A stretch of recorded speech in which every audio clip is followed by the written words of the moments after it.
నమస్తే, welcome to Sakshi exclusive. Hi friends, మనకి ఏదైనా బ్యాంకుకు సంబంధించి సైబర్ మోసం జరిగితే ఎక్కడికి వెళ్తాం?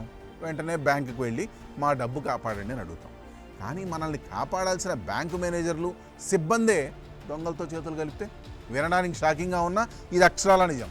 దేశవ్యాప్తంగా సంచలనం సృష్టించిన ఆపరేషన్ అక్టోబస్ ద్వారా హైదరాబాద్ సైబర్ క్రైమ్ పోలీసులు ఒక భారీ కుంభకోణాన్ని బట్టబయలు చేశారు. ఇందులో ఏకంగా 32 మంది బ్యాంక్ అధికారులు అరెస్ట్ అయ్యారు. అసలు ఈ నెట్వర్క్ ఎలా పనిచేస్తుంది, వాళ్ళు ఏం చేశారు, మీ అకౌంట్ సేఫ్గా ఉందా?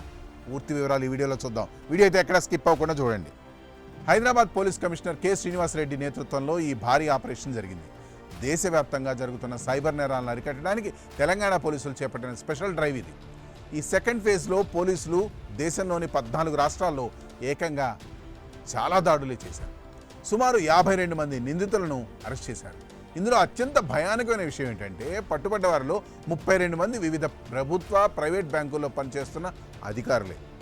సైబర్ దొంగలకు అతిపెద్ద సమస్య దోచుకున్న సొమ్మును దాచుకోవడానికి మ్యూల్ అకౌంట్స్ కావాలి.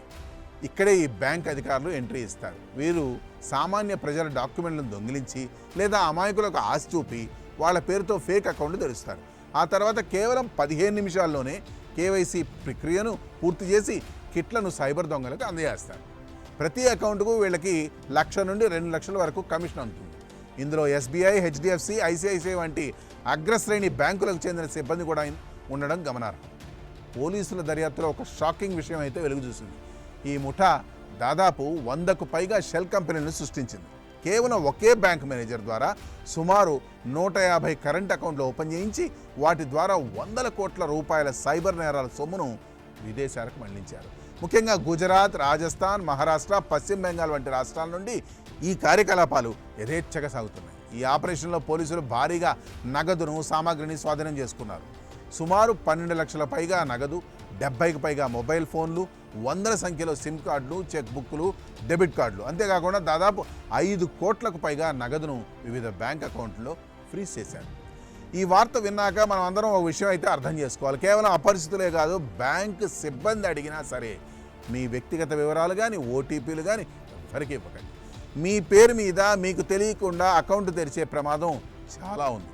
తరచుగా మీ ఆధార్ హిస్టరీని, బ్యాంక్ స్టేట్మెంట్లను చెక్ చేసుకుంటూ ఉండండి.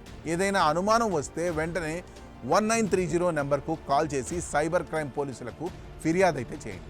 హైదరాబాద్ పోలీసులు చేపట్టిన ఈ ఆపరేషన్ అక్టోబస్ సైబర్ నేరగాళ్ల గుండెల్లో వణుకు పుట్టించింది. వ్యవస్థలో ఉన్న లొసుగులను వాడుకొని కోట్లు దోచుకుంటున్న ఈ వైట్ కాలర్ నేరస్తులకు సరైన బుద్ధి అయితే చెప్పారు. ఈ ఇన్ఫర్మేషన్ మీకు నచ్చితే లైక్ చేయండి. అంతేకాదు ఈ స్టోరీ కూడా 10 మందికి షేర్ చేయండి. That's all for today. This is Harikrishna signing off for Sakshi exclusive.